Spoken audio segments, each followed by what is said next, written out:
a gente vai estar dando uma sequência do nosso estudo bíblico. Eu queria que os irmãos pudessem estar bem atentos também para tudo aquilo que já vai ser falado aqui nesta noite. Deixa eu tirar aqui.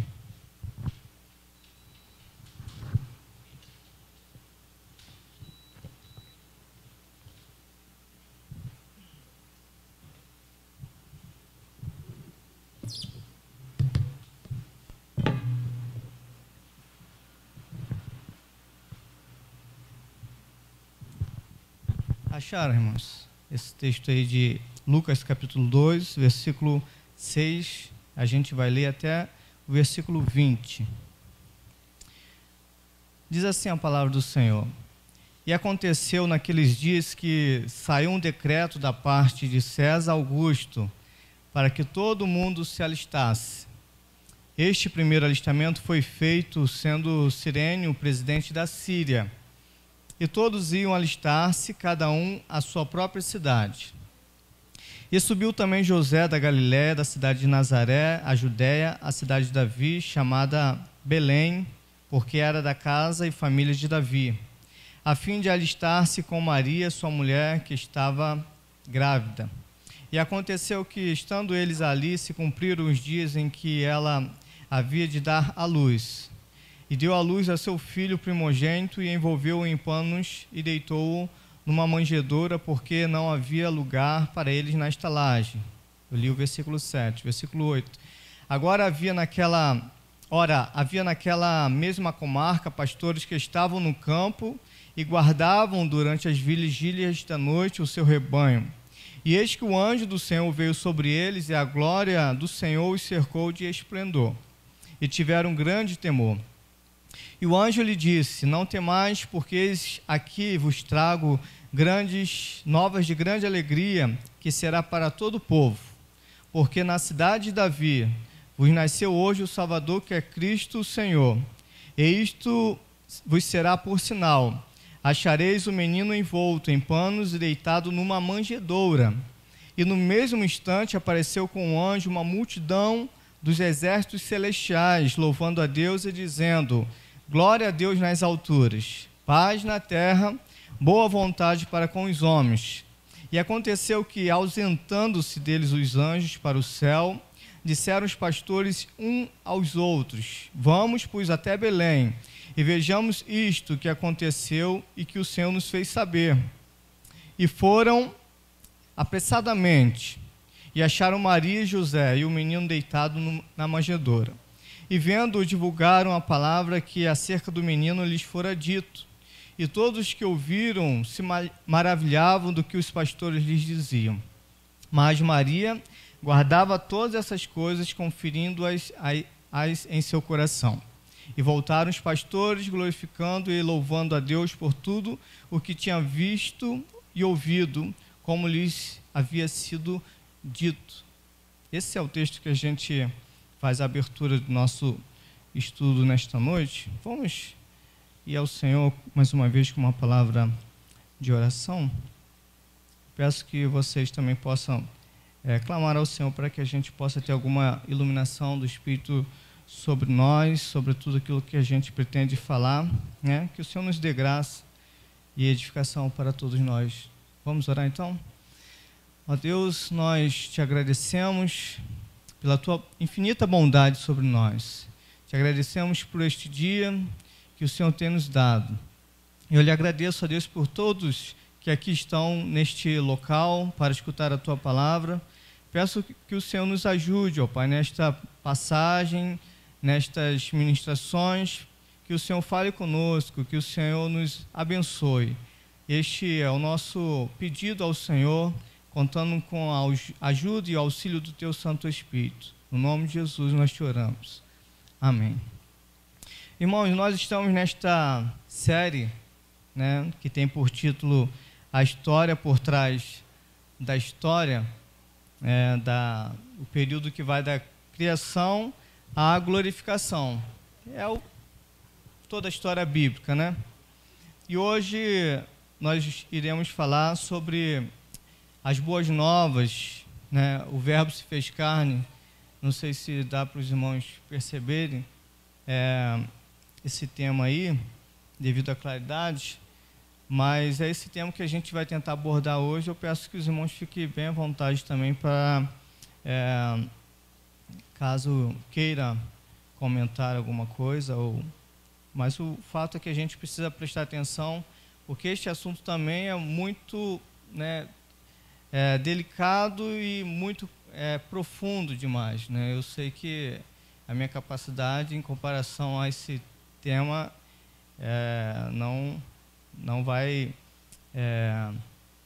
não é o suficiente, né? Como todos nós não temos capacidade para tal coisa, para falarmos a palavra do Senhor. Mas esse é o tema, essa é a série proposta pela igreja, pelo nosso pastor, e aqui nós estamos para estudar um pouco mais sobre essa. Como que você analisa as Escrituras? Como que você olha as Escrituras sem se perder em um montão de histórias e narrativas? Mas eu acredito que essa série sirva para que a gente possa ter uma visão um pouco mais clara e linear da história bíblica. E como essa história, ela também envolve a nossa história, né? Então, essa é a proposta da igreja e nós estamos falando sobre essa série, a história por trás da história, da criação e glorificação. Já foi falado sobre Deus como Criador, já foi falado sobre a questão do homem, do pecado, já foi também falado sobre o povo de Deus, a vinda do reino de Deus, né, falado sobre João Batista, e hoje nós vamos estudar mais um capítulo importantíssimo dessa história, né?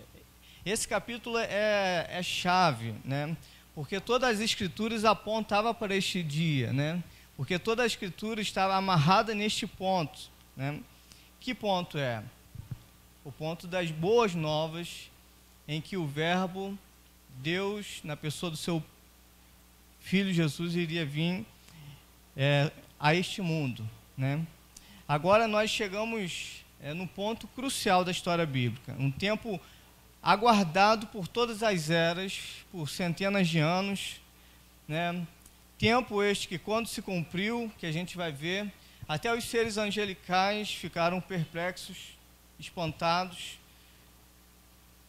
até mesmo jubiloso e fazendo várias ações de graças, louvando a Deus, porque a gente entende que até mesmo os anjos ficaram admirados, porque eles não sabiam do plano de Deus nos seus detalhes, né? Então essa história bíblica que a gente vai contar hoje, pensar um pouquinho, refletir um pouquinho sobre este título das Boas Novas, é a visitação de Deus neste mundo caído. A visitação de um Deus transcendental, infinito, santo, totalmente perfeito, neste mundo caído que nós vivemos, né? Nós vamos falar sobre esta notícia maravilhosa, essa notícia espetacular, que foi o dia em que Deus nos visitou, né? E é interessante a gente pensar que este dia foi um dia, na verdade, de um grande avivamento que aconteceu no mundo. Eu não sei se vocês já ficaram sabendo, desde a época de Malaquias até o começo da Bíblia, que a gente tem nas nossas Bíblias na ordem Mateus, há um espaço ali basicamente de 400 anos. É chamado também 400 anos de silêncio. Os últimos profetas, Ageu, Malaquias, Zacarias, morrem, e daquele intervalo de tempo até a vinda de João Batista, houve esse intervalo de silêncio. Deus não havia falado mais como uma profecia, usando profetas. E quando a gente vê nesse contexto em que, na plenitude do tempo, Deus iria enviar o seu Filho, foi um tempo em que aquele período de silêncio de Deus com respeito às profecias acabou. A gente vê Deus levantando ali e concebendo na Isabel um grande homem de Deus chamado João Batista, que já foi falado na série antes dessa, que foi um grande homem de Deus, e começou aquele silêncio a terminar. Foi uma grande visitação de Deus e aquele período de silêncio acabou. A gente vê, por exemplo, Isabel profetizando, a gente vê Zacarias, que era pai de João Batista, profetizando, a gente vê, por exemplo, também Simeão, que estava no templo, quando pega aquele menino, Jesus, ele profetiza sobre o seu futuro. A gente vê uma viúva que ficava no templo também, profetizando. A gente vê, na verdade, uma chuva de uma visitação de Deus, de uma presença de Deus, usando agora novamente os profetas. Lembra que os últimos do Antigo Testamento foram Zacarias e Malaquias, 400 anos sem Deus usar alguém como profecia. Agora, quando na plenitude dos tempos, no momento perfeito, no plano de Deus, para nos redimir, para nos salvar, agora vem essa presença com força total, novamente falar e interagir mais precisamente com a humanidade. Então, esse é o tema para a gente tentar abordar um pouquinho nesta noite, né? E eu sei que é um tema muito interessante, profundo e até legal, que a gente está, né, daqui a pouco a gente vai chegar o dia do Natal e basicamente o que a gente vai ver sobre a realidade, o significado do Natal, que é a presença do Senhor Jesus Cristo nesta terra, para vir nos salvar. O fato que em Gálatas capítulo 4, versículo 4 ao 5, vai nos dizer que, vindo porém a plenitude do tempo, Deus enviou o seu Filho, nascido de mulher, nascido sob a lei, para resgatar os que estavam sobre a lei, a fim de que recebêssemos a adoção de filhos. O que eu queria que vocês se atentassem é apenas essa primeira frase. Vindo, porém, a plenitude do tempo. O que esse termo significa? Um tempo na mente de Deus, um tempo perfeito, um tempo ideal, um tempo completo, para que neste momento planejado e orquestrado por Deus, ele enviasse a Jesus. Então Jesus não poderia vir em qualquer momento da história. Deus havia planejado um tempo específico, bem delineado, em que Jesus teria que vir. Então o mundo foi preparado para este dia, para esta ocasião onde que o Verbo iria se encarnar, né? Então foi preparado toda a história, toda a parte política, foi preparado toda a parte social, toda a parte religiosa, até as estruturas de cidade foram tudo preparado por Deus. E no momento certo, Deus enviou o seu Filho, né? E a gente tem aqui uma chance, uma oportunidade da gente meditar um pouquinho mais, porque quando chegar no dia de Natal, você não faça deste dia um dia comum, né? Eu sei que hoje em dia o Natal é questão de troca de presentes, né? Talvez seja um momento de você comer, beber, festejar, mas a pessoa-chave do Natal, às vezes, né, fica esquecido. Então, este dia é um dia importantíssimo.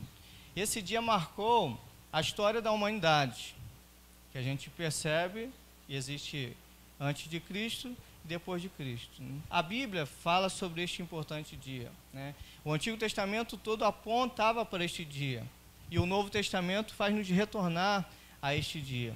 Então, todas as coisas nas Escrituras está centralizada na pessoa de Cristo Jesus.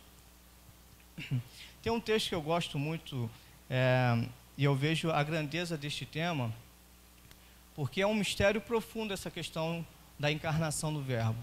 Mistério profundo. A gente não tem como avançar muito, porque existe coisas que nós mesmos não conseguimos explicar, né?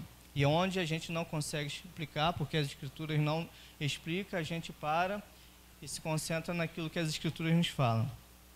Mas o fato que Deus vindo na pessoa de Jesus Cristo ao mundo é um mistério extraordinário. Por quê? 1 Timóteo capítulo 3, versículo 16, diz assim: evidentemente, grande é o mistério da piedade. Na verdade, isso daqui é como se fosse um hino na igreja primitiva, né? Olha só que o apóstolo Paulo fala: evidentemente, grande é o mistério da piedade. Olha, aquele que foi manifestado na carne, foi justificado em espírito, contemplado por anjos, pregado entre os gentios, crido no mundo e recebido na glória. Na verdade, esse daqui é como se fosse um pequeno credo da igreja primitiva, né? as coisas iriam se desenvolver mais ao passar das histórias, né? Mas o fato é que o apóstolo Paulo fala que este daqui é um mistério, né? E essa é a primeira parte que nos interessa, aquele que foi manifestado na carne, né? Então, irmãos, eu queria passar para vocês, para que vocês acompanhem o meu raciocínio, pelo menos os tópicos principais para que a gente possa caminhar junto. Eu pretendo nesta noite falar 3 tópicos principais. Você pode passar para mim, Luiz Fernando? Pode passar. Eu queria mostrar para você, tentar mostrar para vocês essa questão da revelação progressiva do Messias no Antigo Testamento, né? Se a gente entende que Deus enviou a Jesus no momento específico da história, então, se for um momento delicado, específico, cuidado por Deus, então, muito provavelmente, tinha muitas evidências, tinha muitas coisas que indicavam. Então, eu queria mostrar como que isso se manifesta no Antigo Testamento. O ponto 2 é o mistério da encarnação. Vamos tentar pensar um pouquinho sobre essa questão da encarnação, as suas implicações. E vou tentar fazer, né, não prometo, por causa do tempo, mas também pensar um pouco sobre o porquê, o objetivo da encarnação. Amém? Os irmãos estão animados comigo? Vamos lá então? Então eu queria passar, você pode passar para mim, Fernando? A revelação progressiva, todos esses tópicos eu queria abrir com um texto, né? E eu separei esse texto para que pudesse mostrar para vocês, né? A revelação progressiva vai nos mostrar que Deus, aos poucos, ele foi dando indicações sobre quem viria, o Messias, né? Eu separei um texto ali, Lucas capítulo 24, versículo 25 ao 27.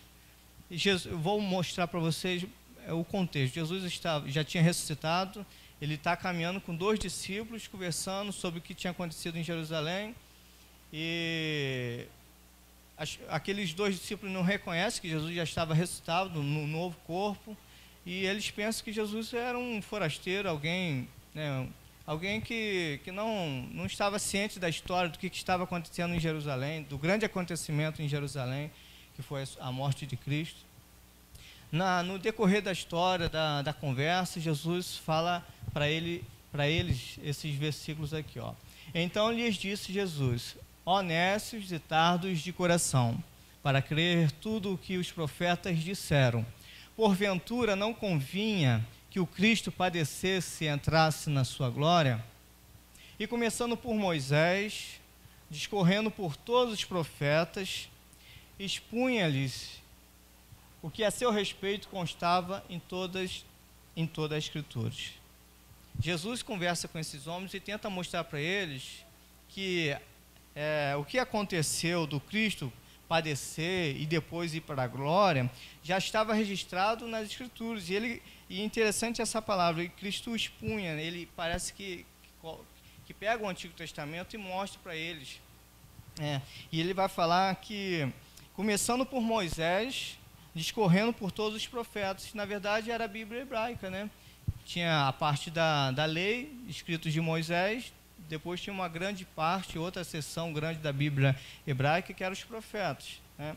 Ou seja, Cristo pega a Bíblia dos judeus e mostra, com detalhes, nessa conversa, todas as evidências que mostravam que Cristo deveria vir não somente como rei triunfante, mas que ele deveria também sofrer, padecer, morrer numa cruz, né? E esses detalhes não é fácil. Hoje é fácil para você. Você tem a Bíblia, o Novo Testamento já interpretando, explicando o Antigo Testamento. Mas para os judeus era um quebra-cabeça. Pode passar aí para mim? Para os judeus, as evidências, as pistas sobre o Messias, era mais ou menos isso. Eu tentei colocar ali para vocês fixarem na mente, pelo menos a imagem. Um grande quebra-cabeça. Porque não foi dado esta revelação progressiva, nos fala que aos poucos, na história da redenção, Deus foi dando detalhes sobre Jesus Cristo. Ou seja, ele não chegou assim para, por exemplo, Abraão e falou: olha, o Messias vai vir disso, disso, disso, e mostrou todos os detalhes. Mas com o passar do tempo, Deus foi dando indicações sobre ele. Vamos ver, então, algumas pistas. A gente percebe já em Gênesis, capítulo 3, versículo 15, já uma pista. Porém, inimizade entre ti e a mulher, entre a tua descendência e o seu descendente. Este te ferirá a cabeça e tu lhe ferirás o calcanhar. A primeira pista sobre a pessoa de Cristo, sobre aquele que iria vir colocar em ordem todas as coisas, foi essa. Gênesis 3,15. Com o passar do tempo, vai dando outras pistas. Por exemplo, Gênesis 12, versículo 1 ao 3, vem falando que este Messias, esse homem, né, da descendência da mulher, seria também da descendência de Abraão. Depois ele vai falar que este homem seria da descendência de Abraão, mas também seria da tribo de Judá. São várias peças, várias indicações, vários detalhes. Um pouco mais adiante na história da redenção, lá em Deuteronômio capítulo 18, versículo 15, vai falar que Deus iria levantar no meio do povo um profeta maior do que Moisés. E a este profeta as pessoas deveriam ouvir. Interessante que quem falou foi o próprio Moisés. Moisés falou, Deus vai levantar um profeta muito maior do que eu, e esse vocês vão ter que ouvir. Então vocês vão vendo algumas pistas, e não estão em ordem, não estão no mesmo contexto histórico, são anos e anos e anos para vir mais uma pistazinha.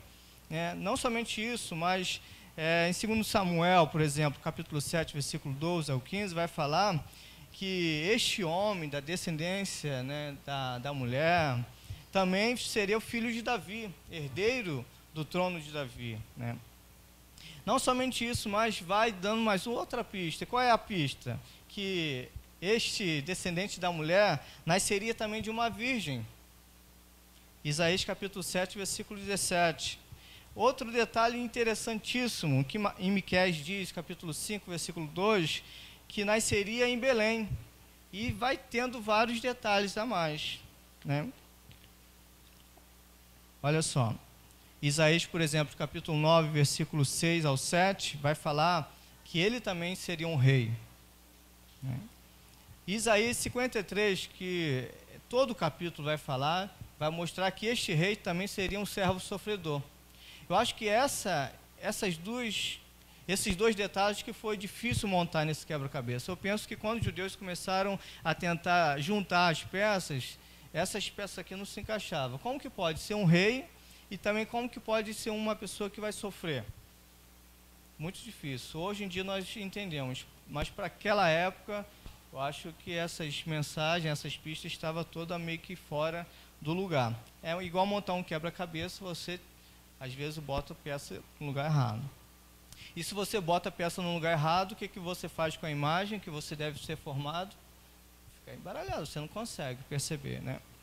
E eu finalizei com mais um detalhe, que diz em Ezequiel capítulo 34, versículo 23, que eles também seriam um pastor. Eu vou ler apenas esse versículo. Por exemplo, diz assim: suscitarei para elas um só pastor, essas ovelhas, né?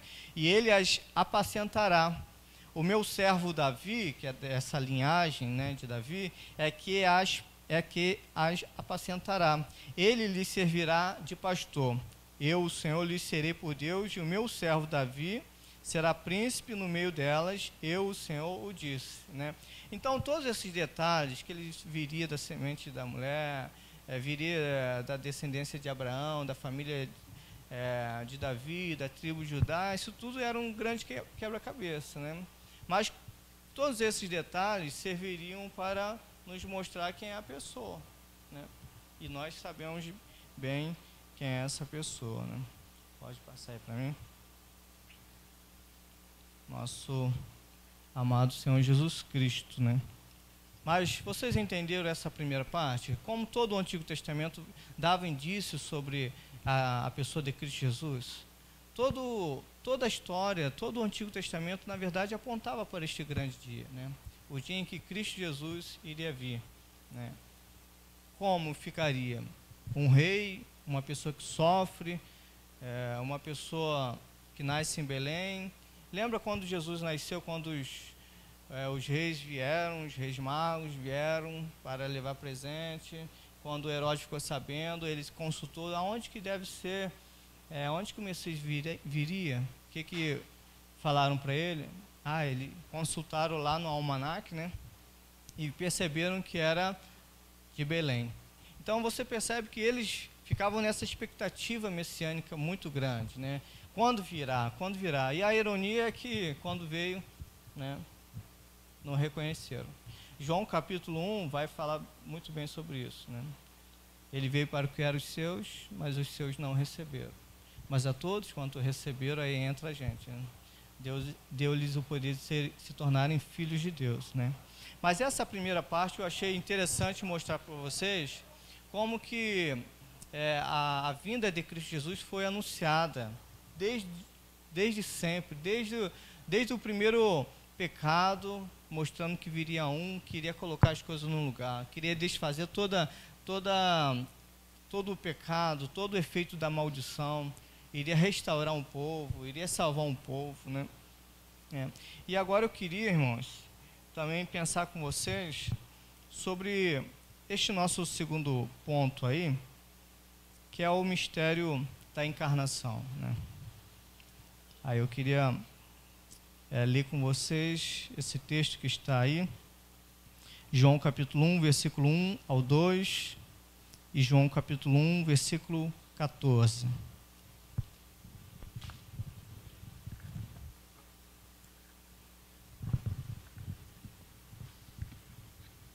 Quem quiser abrir na Bíblia de vocês.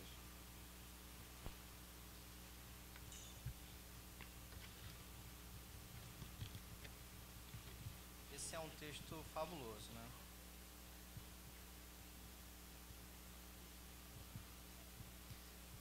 Vamos ler então? Passou isso. Aí atrás está dando para ver a letra? Está dando? Então, o texto diz o seguinte: no princípio era o Verbo, e o Verbo estava com Deus, e o Verbo era Deus. Ele estava no princípio com Deus. João capítulo 1, versículo 1 e 2, né? Tem um outro versículo chave para que a gente possa entender também, o versículo 14, diz assim: e o Verbo se fez carne e habitou entre nós, cheio de graça e de verdade, e vimos a sua glória, glória como do unigênito do Pai. Então vamos em parte. No primeiro versículo vai falar que no princípio era o Verbo.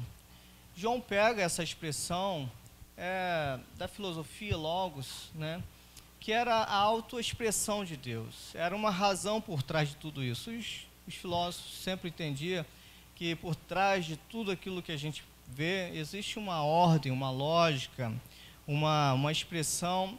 E João pega essa palavra para mostrar que esta razão por trás de tudo isso, esta palavra que cria todas as coisas, é chamada Logos, ou Verbo. E ele vai falar que este Verbo, ele estava, no princípio era o Verbo, então já vai falar sobre a pré-existência de Cristo Jesus, que é colocado aqui para nós como o Verbo. Então, no princípio era o Verbo, já vai mostrar sobre a pré-existência de Cristo Jesus. O Verbo estava com Deus, a gente vê que o Verbo então é uma autoexpressão de Deus. Então ele estava com Deus, uma identidade pessoal ao lado de Deus, e quando a gente vê Deus aqui, a gente logo entende que Deus Pai. O Verbo estava com Deus e o Verbo era Deus, uma identidade. Ele estava no princípio com Deus, né? E ele vai falar que este Verbo ele se fez carne e habitou entre nós. Esta é a maravilha das boas novas. Não somente que existia um ser todo-poderoso, mas que ele habitou entre nós. Em outras palavras, tabernaculou, montou o seu tabernáculo, veio morar conosco, né? E ele era cheio de graça e de verdade, vimos a sua glória, glória como do unigênito do Pai. Este é o mistério da encarnação. Como este Deus, como este ser pessoal, ele abre mão de todas as coisas, né? Estava com Deus, era a autoexpressão de Deus, né? Era a própria imagem de Deus. Em Colossenses Paulo vai falar que nele habita corporalmente toda a divindade de Deus, né? Vai mostrar que ele é a imagem exata do Deus invisível. Eu quero que vocês relembrem lá em João, se eu não me engano, no capítulo 14, quando Jesus conversa com Filipe, Filipe faz uma pergunta para Jesus: Jesus, mostra-nos o Pai. Jesus olha para ele e fala: rapaz, eu estou tanto tempo com você, você ainda me pede para ver o Pai, né? Quem vê a mim, vê o Pai, né? Porque, na verdade, ele era uma identidade do Pai, ele era a expressão exata do Pai.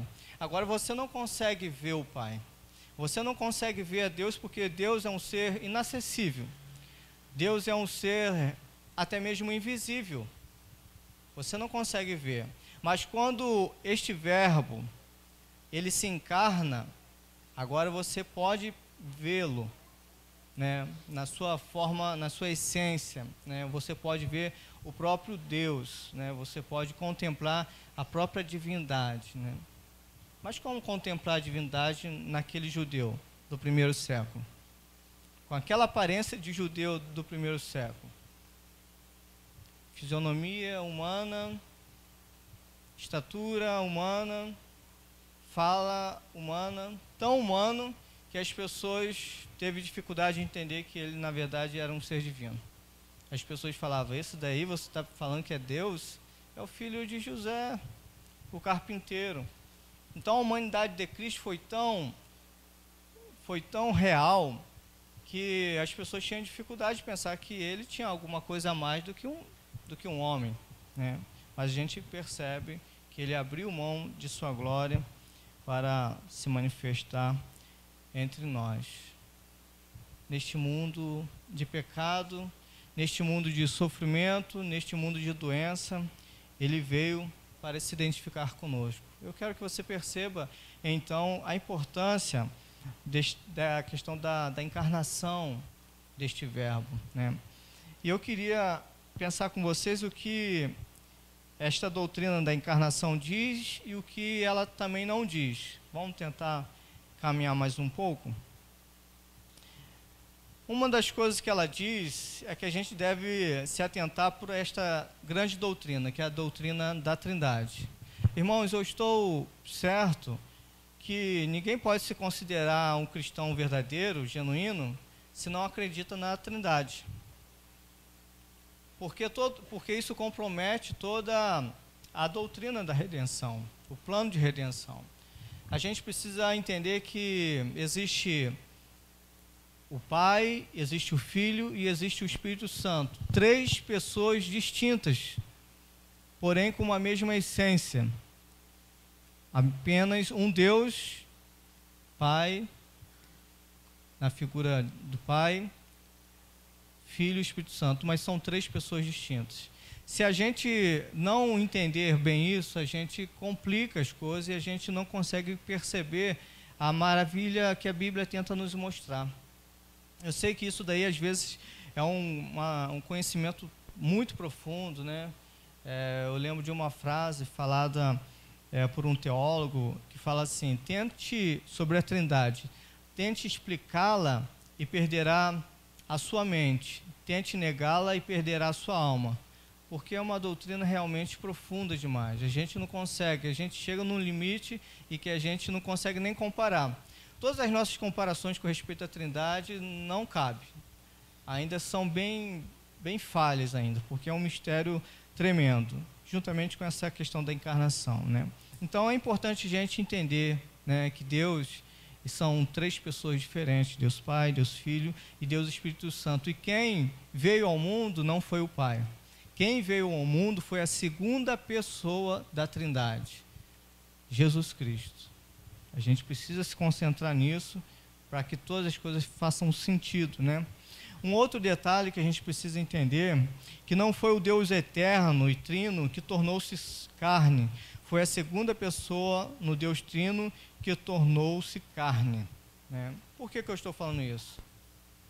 porque na história da igreja, e até mesmo hoje, existem pessoas que falam que existe apenas um Deus, mas que ele se manifestou de modos diferentes. É chamada essa doutrina de modalismo, ou seja, modos diferentes, um Deus só. Só que no Antigo Testamento ele veio na figura do Pai. No Novo Testamento, no começo do Novo Testamento, ele veio na figura do Filho e depois na figura do Espírito Santo, né? Mas esse é um erro. Por isso que eu falo que a gente precisa entender mais a questão da Trindade. Porque não é um ser que se manifesta de três modos. São três pessoas que na história da redenção foi responsável por uma parte do seu plano e agiu na história num determinado ponto, né? Então, esta doutrina que fala que existe apenas um Deus que se manifesta de três modos é errada. Nós acreditamos que existe três pessoas distintas, né?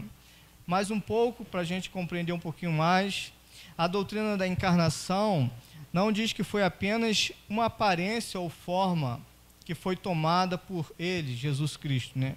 Mas que foi uma verdadeira encarnação, né? Ele realmente veio em carne.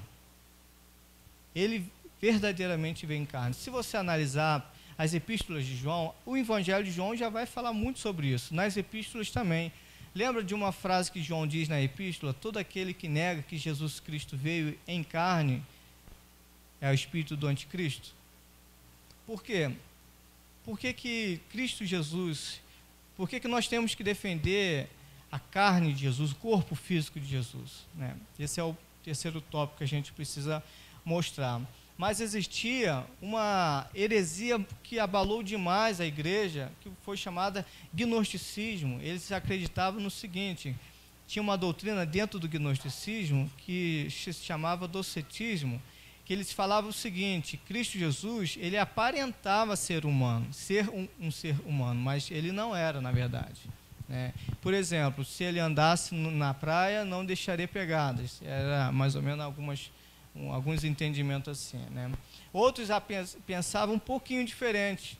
Eles acreditavam que o Cristo desceu sobre o homem Jesus no seu batismo e ficou com ele, esse Cristo que veio do céu, tipo, entrou, tomou posse de um corpo humano de um certo homem, Jesus, mas que este Cristo ele saiu no momento da crucificação. Então existiam várias teorias que Deus teve que levantar homens santos, estudiosos, grandes pastores, grandes teólogos para combater. Porque se a gente não acredita que Jesus veio em carne, tem implicações na nossa salvação, né? Então a gente precisa definir, está bem fixo isso dentro de nós, bem resolvido diante de nós, que Cristo Jesus veio em carne. Ele veio com esta mesma forma que nós temos, ele veio sentir as mesmas coisas que a gente sentia, pensar as mesmas coisas, exceto por uma coisa, exceto porque ele não tinha pecado. O restante, ele realmente veio em carne, né? Então, isso daqui a gente precisa estar bem forte, bem fixo isso na nossa mente. Uma outra coisa que eu queria pensar com vocês é que a doutrina da encarnação não diz que foi apenas a natureza divina que de alguma forma uniu-se à natureza humana e assim formou uma pessoa. Foi a pessoa, a segunda da Trindade, que se fez carne, né? Porque isso daí também foi um pensamento errado que surgiu na história da igreja, né? Que a natureza divina se incorporou e se juntou à parte humana e surgiu uma terceira natureza, né? Teve um homem que definiu isso, mas mais ou menos uma ilustração para que vocês possam entender mais ou menos aquela figura de que a gente tem água e a gente tem o vinho, e se a gente juntar a gente tem uma terceira coisa. Não é água, mas também não é vinho. E é uma terceira natureza. Então muitas pessoas falavam que Jesus não era humano, Jesus também não era divino, era uma coisa meio estranha. E foi falado, foi ensinado isso, mas que não é a verdade, porque a gente entende que foi a segunda pessoa da Trindade, né, que se fez carne realmente, né? Ele, o Verbo de Deus, nunca deixou de ser Verbo de Deus, ele apenas acrescentou a natureza humana, né? Mas como que você pode perceber um menino na manjedoura ali, cercado talvez de animais, envolto em panos, você conseguiria perceber que aquela criança é Deus?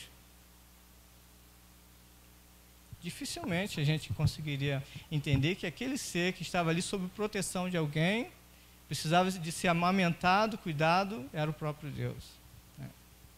Mas o fato é que a Bíblia diz em Filipenses capítulo 2, que ele abriu mão dos seus direitos, prerrogativas e privilégios para vir assumir a nossa forma, né?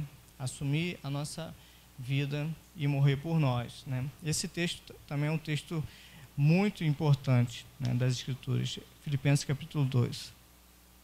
Mas também tem um outro detalhe. Os detalhes são um pouco parecidos, mas a gente precisa pensar um pouco para entender um pouquinho melhor essa questão da encarnação de Cristo, né? O quinto detalhe é que a doutrina da encarnação não ensina e não carrega nenhuma ideia de que uma mudança ocorreu na personalidade da segunda pessoa da Trindade, né? Ele veio, ele se encarna, mas continua sendo uma pessoa, continua tendo os mesmos privilégios e as mesmas capacitações. O fato é que o Senhor, quando veio ao mundo na forma de carne, ele realmente abriu mão de alguns dos seus privilégios. Por exemplo, a gente sabe que Jesus não estava em todos os lugares. Deus, ele tem um dos atributos dele é a onipresença, está em todos os lugares. O Senhor Jesus abriu mão, né? Mas o fato é que ele é uma matemática meio que contraditória, né? Ele se esvazia somando. Ele se esvaziou daquilo que tinha, adquirindo mais uma natureza. Ele nunca deixou de ser Deus, ele nunca deixou de ser o verbo de Deus, mas ele apenas, quando ele se encarna, ele acrescenta mais uma natureza, que foi a natureza humana, né? Por exemplo, quem gosta de carro, quem gosta de colecionar carro, ou de ficar admirando aqueles carros, o Alan, quem mais aí? Vamos supor que vou pegar o exemplo do Alan. O Alan está numa concessionária, né, dá uma olhada lá no carrão e vê aquele carro brilhando lá, o camarada, aquele carro parece que chama assim: Alan, vem cá, faz um teste comigo. E ele fica encantado com aquele brilho, com aquela glória toda daquele carro. E ele pega esse carro para fazer um test drive. Ele pega e ele vai dando uma volta na cidade. Ele passa também numa fazenda de muitos barros, né? E ele começa a aprontar um pouco um carro, escorregar dali, daqui, né? E a partir desses momentos, desses envolvimento com essas estradas de barro, o carro começa a ficar cheio de lama, cheio de lama. E quando ele volta para a concessionária, o vendedor está esperando ele, doido para que ele possa fechar lá a compra. E ele fala: Alan, o que você fez, rapaz, com o meu carro? Né? Ele parece, aí o Alan fica me espantado: opa, eu não fiz nada, né? Eu não tirei nada do carro, eu apenas acrescentei uma coisa, a lama, né? Mas eu te digo, aquele carro, ele perdeu o valor, ele perdeu o resplendor que tinha, né? Ele perdeu a sua glória, né? A sua beleza? Não. Mas o fato, porque ele está encoberto de lama, não dá para perceber este brilho. Assim mesmo com Jesus, quando ele se encarna, era difícil ver a divindade porque ele estava envolto no corpo humano. Mas ali, naquele homem, estava o próprio Deus encarnado, né? Difícil de ver a sua glória, porque ele estava envolto no corpo humano, mas ele era realmente Deus andando com as pessoas, né? É uma coisa gloriosa de pensar e refletir, né? O próprio Deus vindo, andando, comendo, conversando com as pessoas. É o mistério que o apóstolo Paulo diz aqui, o mistério da piedade, né? A gente vai avançar um pouquinho mais. Diz assim: nunca devemos declarar a doutrina da Trindade. Não, o nosso Senhor não apenas tomou a aparência de natureza humana, mas era natureza humana real e verdadeira, né? Todo o entendimento, explicações de que Jesus parentava o ser humano, a gente tem que descartar. Ele possuiu natureza humana real. Por exemplo, ele tinha corpo real, ele tinha uma mente humana, vontade, todas as coisas que nós temos, Cristo Jesus também teve, né? Todas as composições que nós temos, Cristo teve.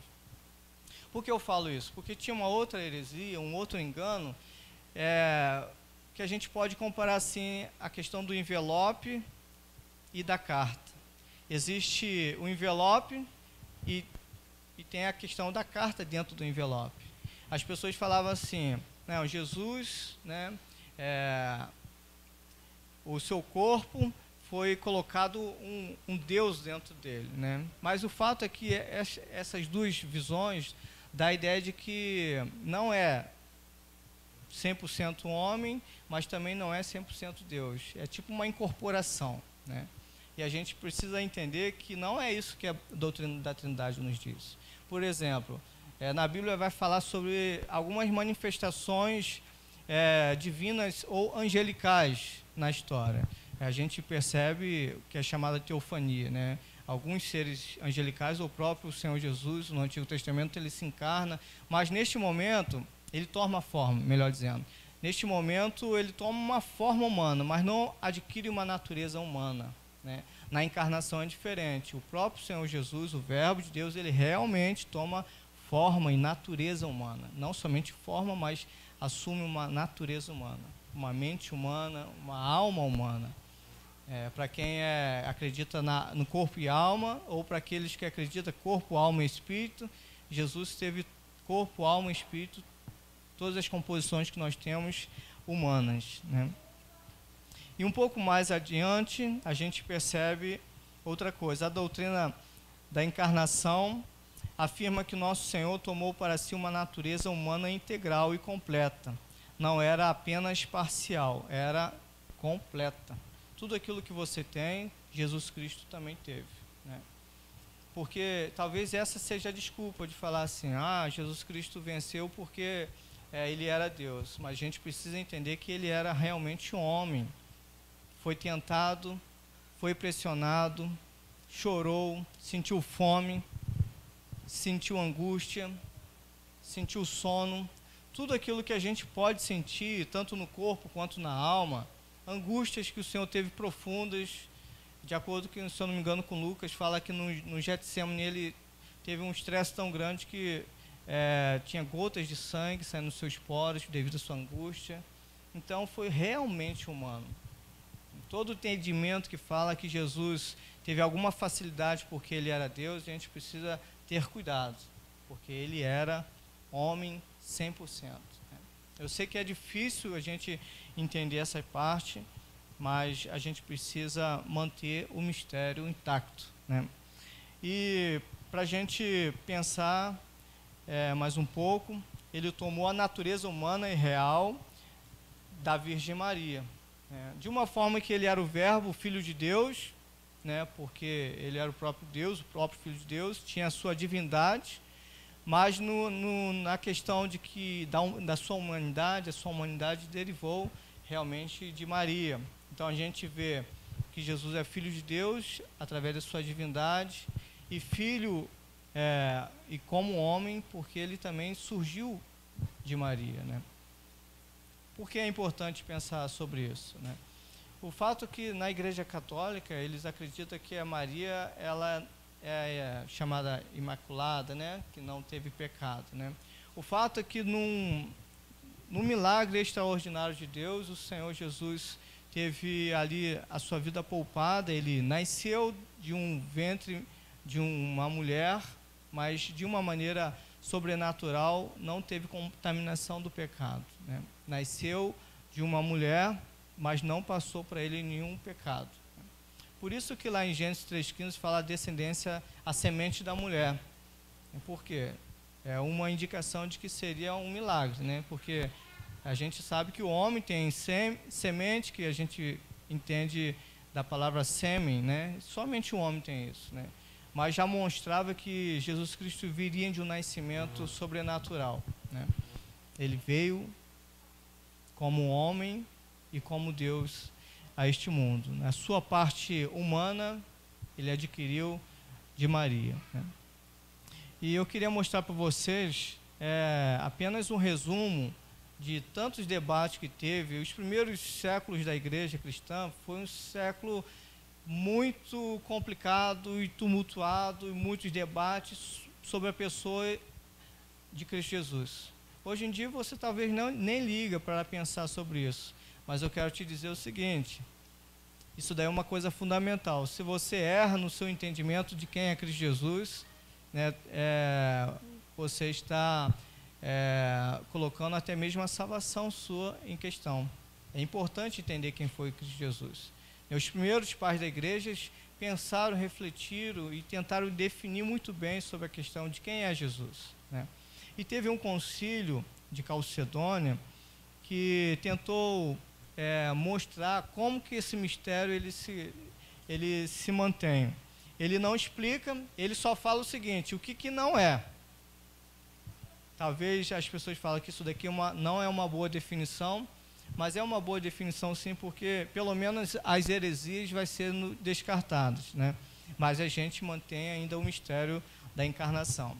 Neste concílio ficou definido o seguinte, olha só como que eles definiram: fiéis aos santos pais, todos nós, perfeitamente unânimes, ensinamos que se deve confessar um só e mesmo Filho, nosso Senhor Jesus Cristo, perfeito quanto à divindade e perfeito quanto à humanidade, verdadeiramente Deus e verdadeiramente homem, constando de alma racional e de corpo, consubstancial ao Pai, ou seja, possuindo uma mesma natureza, uma mesma essência do Pai, segundo a divindade, e consubstancial a nós, segundo a humanidade, em todas as coisas semelhante a nós, excetuando o pecado, gerado segundo a divindade antes dos séculos pelo Pai, e segundo a humanidade por nós e para a nossa salvação,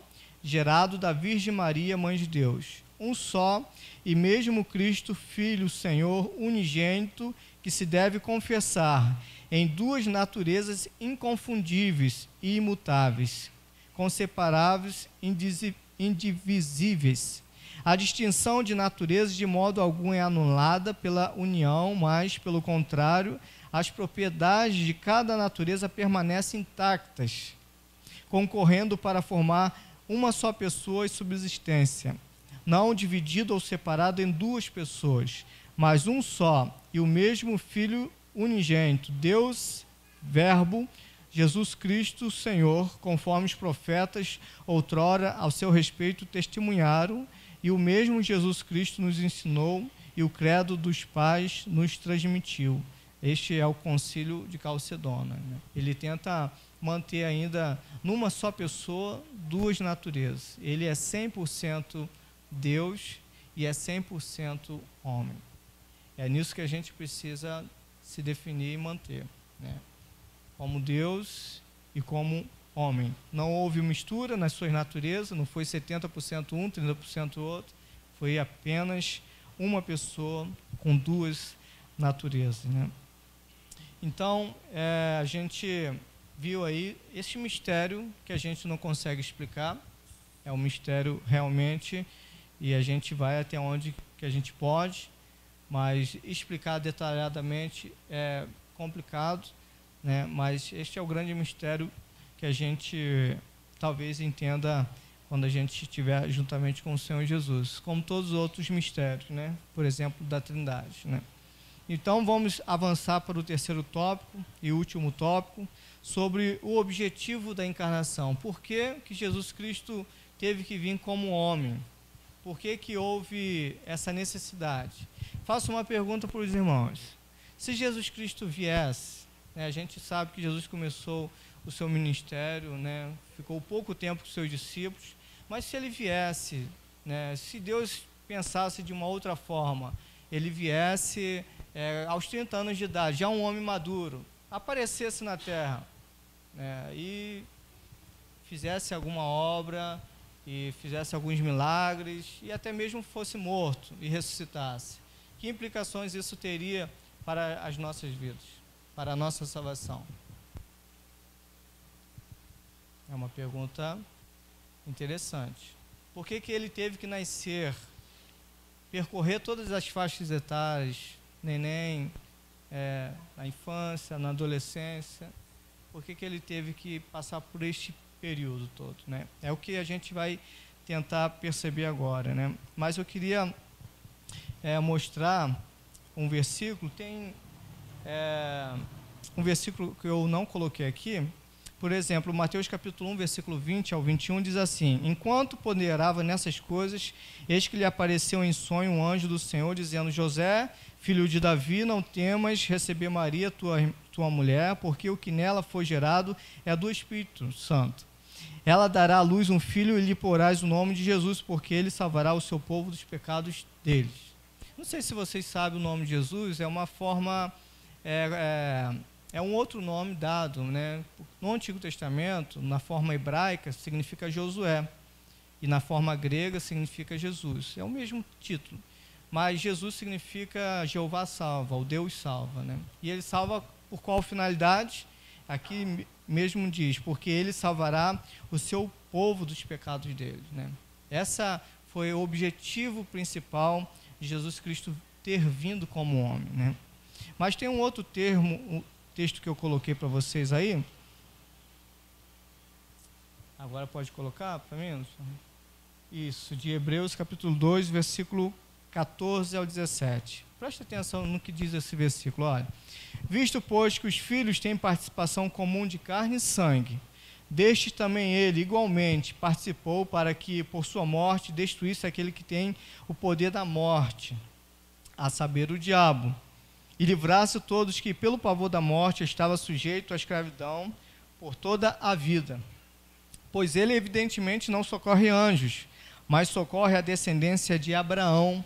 Por isso mesmo convinha que em todas as coisas se tornasse semelhante aos irmãos, para ser misericordioso e fiel, sumo sacerdote nas coisas referentes a Deus e para fazer propiciação pelos pecados do povo, né? Então, você percebe aí alguns objetivos. Por exemplo, aqui vai falar sobre a participação comum de carne e sangue. Eu quero que você lembre quando Jesus estava pendurado, né? Sangue saiu do seu corpo, sangue real, era uma fantasia, né? Sofreu realmente, né? Mas qual o objetivo então da encarnação? Por que Jesus tinha que vir como um ser humano, né? A gente pode definir alguns pontos principais, não vou explicar, mas apenas alguns pontos principais para que você entenda por que Jesus Cristo realmente precisava vir como ser humano, né? A primeira coisa que a gente pode pensar é que ele teve que vir desta forma para possibilitar uma obediência representativa. Por quê? Jesus Cristo, quando Deus envia o seu Filho, ele veio para representar, ele teve que vir como homem, porque foi o homem que pecou.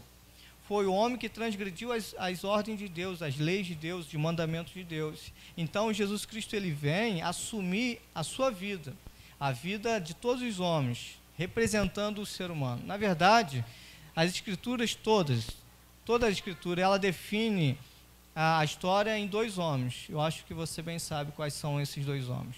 Alguém poderia falar? A pessoa de Adão e a pessoa de Cristo Jesus. Esses dois homens. Em Romanos vai falar, em Gálatas também vai falar que por um homem veio o pecado, por outro homem veio a salvação, a vida, né? Por um homem veio a transgressão, por outro veio a justiça, e ele vai fazendo esse paralelo. Mas eu quero que você perceba, se Jesus Cristo viesse inesperadamente, já numa idade adulta, e não seguisse tudo aquilo que deveria seguir, toda a lei de Deus, todos os critérios de Deus, não haveria salvação para você, porque Deus não poderia te salvar, porque não somente foi a morte de Cristo suficiente e necessária, mas a sua vida em obediência foi necessária para que Deus pudesse te perdoar, te conceder perdão. Quando Deus olha para você, ele fala assim: por causa do meu filho que viveu tudo aquilo que você deveria viver, eu te perdoo. Então, Jesus nunca poderia vir apenas para morrer. A gente precisa lembrar de toda a trajetória de perfeição do Senhor Jesus, né? Você lembra de Filipenses capítulo 2 que eu falei sobre que ele não teve por usurpação ser Deus, mas veio, e ele vai falar aquele declínio que o Senhor Jesus Cristo veio. Ele veio em forma de homem, veio para sofrer, veio para morrer numa cruz. Então, vai mostrar a obediência do Senhor Jesus. Ele se submete à vontade do Pai, num tipo, numa extensão que nenhum de nós poderíamos viver. Você não vai conseguir viver o que Cristo viveu. Tem até uns livros e algumas pessoas que falam assim: o que Jesus faria no seu espaço? O que você faria? Aí tenta nos colocar como se a gente pudesse caminhar realmente como Cristo andou. E você não consegue, né? Cristo foi o único. A obediência de Cristo Jesus foi uma obediência perfeita, completa. E eu e você, a gente não consegue obedecer desta forma. Neste tipo de sofrimento tal, e nesta extensão, morte de cruz, a gente não consegue. Então, por isso que Cristo teve que vir como homem, para viver a sua vida e carregar a sua desobediência nele mesmo, né? Então, a gente pode ver também que ele precisou vir como plenamente homem para ser um sacrifício substitutivo. Ele morreu no seu lugar. Ele não morreu porque os romanos mataram, ele não morreu porque os judeus fizeram um plano, não. Ele se doou em nosso favor. Ele veio desde o seu nascimento com este foco, que era a cruz de Cristo. E o diabo, a gente bem sabe, tentou conduzir Jesus para vários lugares, outros focos de vida, né? Mas o Senhor Jesus sempre manteve fixo o seu ponto máximo da sua história, que era morrer por nós. Então ele teve que vir como sacrifício por nós. E ele também teve que vir como ser humano para ser o único mediador entre Deus e os homens, que o apóstolo Paulo fala, Jesus Cristo, o homem. Então ele veio também com este propósito. Ele também veio cumprir o propósito original do homem, de dominar a criação. É interessante quando a gente vê os evangelhos, Jesus curando, né? Fazendo seus milagres. Tem uma pessoa doente, o Senhor Jesus vai e cura. O que é um milagre? É apenas retornar, desfazer o efeito do pecado e voltar ao estado original. O plano do Senhor Jesus é restaurar todas as coisas. Por isso que naquele dia não vai ter doenças dos seus olhos, o Senhor vai limpar todas as lágrimas, o Senhor restaurará todas as coisas, até mesmo o nosso planeta, o Senhor restaurará. Este é o propósito. Ele veio também para cumprir o propósito original, daquilo que Adão tinha que fazer, de dominar toda a criação. Jesus Cristo veio para este propósito também. Mas também tem um propósito de que ele veio para também ser um exemplo e um padrão para que a gente possa viver. Embora a gente não consiga realmente pisar nas suas pisaduras, né, literalmente e perfeitamente, vamos imaginar que o Senhor Jesus seja uma pessoa adulta caminhando e você seja uma pessoa bem pequena, uma criança ainda. Só que os passos que o Senhor Jesus Cristo dá é bem largo. E nós, como criança, por mais que a gente tente se esforçar para se encaixar, a gente não consegue. Mas o fato é que a gente tenta. Jesus Cristo veio para ser este modelo, né? Não conseguiríamos viver o que ele viveu, mas ele deve ser um modelo, né? Por isso que o apóstolo Paulo, antes de falar sobre a descida e a ascendência de Cristo Jesus, ele vai falar: tende em vós o mesmo sentimento em que houve em Cristo Jesus. Então ele é um modelo para nós, né? Daquilo que se deve falar, daquilo que se deve pensar, daquilo que se deve viver. Ele é um modelo porque ele veio como um homem. E um propósito maior, talvez, seja que ele veio em carne humana, como realmente um homem, para ser um sumo sacerdócio para nós, em nosso favor. Porque como que você tem uma pessoa que te representa que não passa pelas mesmas questões que você passa? Por exemplo, a gente pode pegar os políticos. Muitos dos políticos não sabem o que é uma fila de banco, não sabem que ficar no SUS. Muitos dos políticos que nós temos como nosso representante nunca sentiram fome. Muitos dos nossos políticos nunca tiveram uma casa, um barraco para morar. Sempre tiveram uma vida muito boa, né? E eles não nos representam, porque eles não sabem o que a gente passa. Agora, Jesus Cristo ele teve que vir como homem para te entender, para saber que essa pressão psicológica que você passa, ele passou. Que a traição que você sente, ele também viveu. Que esta pressão por você ser uma pessoa honesta, ele também viveu. Essa pressão familiar de ter que cuidar da casa, ele viveu. Porque a gente sabe que depois aos 12 anos, mais ou menos, José morre e ele teve que assumir, como filho mais velho, que Maria teve outros filhos, o cuidado da sua mãe com seus irmãos. Então o Senhor Jesus sabe o que é ter responsabilidade na família. Então todas essas coisas que a gente vive, passa, esse sofrimento todo que a gente passa, Jesus Cristo viveu. Você sabe o que é sentir dor? Jesus Cristo viveu e Ele pode interceder quando você passa por isso. Quando você passa por uma traição, Jesus Cristo intercede por você porque Ele sabe o que é passar por uma traição. Então Jesus Cristo veio como homem para interceder em nosso favor diante do Pai, para que Ele possa ser favorável a nós. Ele veio com este propósito, né, de nos entender, de viver a nossa vida, né?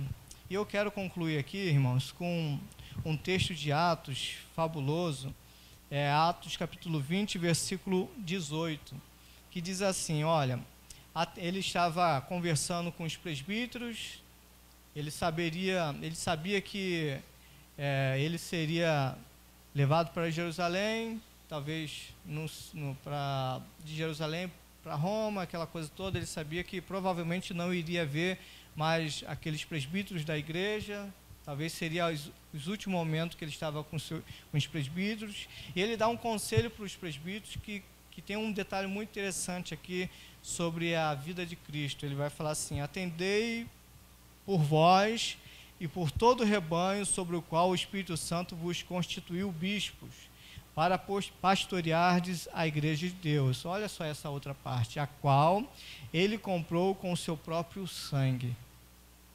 Aí tu fala assim, agora endoidou a minha cabeça, né? Deus tendo sangue. É justamente isso que a gente vê. Ele está se referindo aqui à pessoa de Cristo, né? Deus que derramou o seu próprio sangue. Porque a gente vê que Jesus Cristo foi plenamente Deus e plenamente homem. Quem morreu na cruz? Foi o homem, Jesus, ou foi Deus? O que a gente pode responder que quem morreu na cruz foi o Deus homem, Jesus Cristo. Não foi apenas homem, não foi apenas Deus. Quem morreu na cruz por nós foi o Deus homem, o seu nome é Jesus. E eu queria mostrar para vocês uma frase muito interessante de um teólogo chamado D.A. Carson, que ele fala o seguinte, quando ele estava mostrando e expondo as escrituras nesta parte. Ele vai fazer uma aplicação muito interessante, que ele vai falar assim, ó, você pode confiar em um Deus que não é apenas soberano, mas que sangra por você. Imagina, irmãos, isso é muito forte, né? Deus não é um Deus distante, soberano, mas é um Deus que se encarnou para viver a sua vida, sangrou por você, se derramou para que você pudesse ter vida, né? Isso daí é maravilhoso a gente pensar na encarnação do nosso Senhor Jesus Cristo. Então eu quero que vocês percebam isso, essas realidades, para que isso possa nos servir de apenas uma introdução para pensar um pouquinho mais.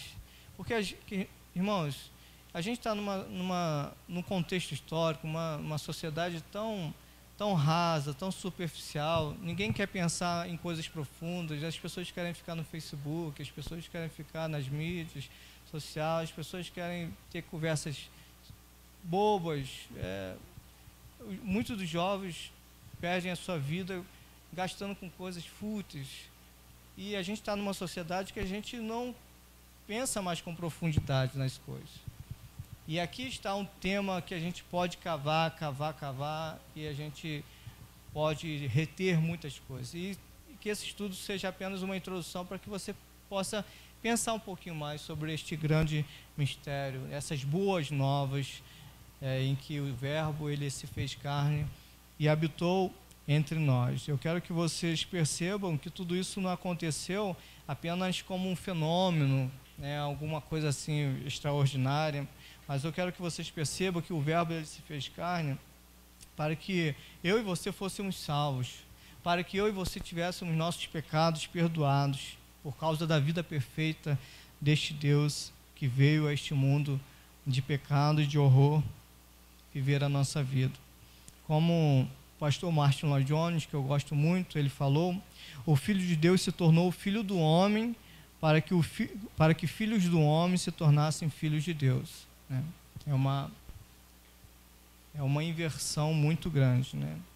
O Filho de Deus se tornou o Filho do homem para que os filhos dos homens pudessem se tornar filhos de Deus, né? Foi isso o propósito da encarnação do Senhor Jesus Cristo. Fazer com que ele vivesse a sua vida para que Deus pudesse te perdoar e te adotar como filho de Deus. Isso daí é uma riqueza, uma glória que a gente tem que zelar, defender, pensar, refletir, e nunca parar de fazer como os anjos fizeram, né? Falar sobre as boas novas de salvação. Como aqueles pastores que foram falados sobre o nascimento de Cristo Jesus, e esses pastores saíram e falaram para todas as pessoas. Os pastores foram os responsáveis por falar para as pessoas da grande notícia de que Deus, na pessoa do seu Filho Jesus, ele veio nos visitar, né? Que a gente possa pensar muito sobre isso, né? Refletir bastante sobre isso, e eu penso que isso daí seja um bom exercício para a nossa fé, né?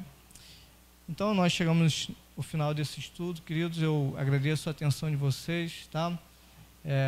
Às vezes são questões, às vezes históricas, às vezes questões assim que às vezes a gente não está muito acostumado a pensar, mas eu acredito que seja necessário para que a gente possa ter uma fé mais robusta, mais alicerçada, né? E que a pessoa de Cristo seja realmente uma marca e uma influência poderosa na nossa vida. Amém?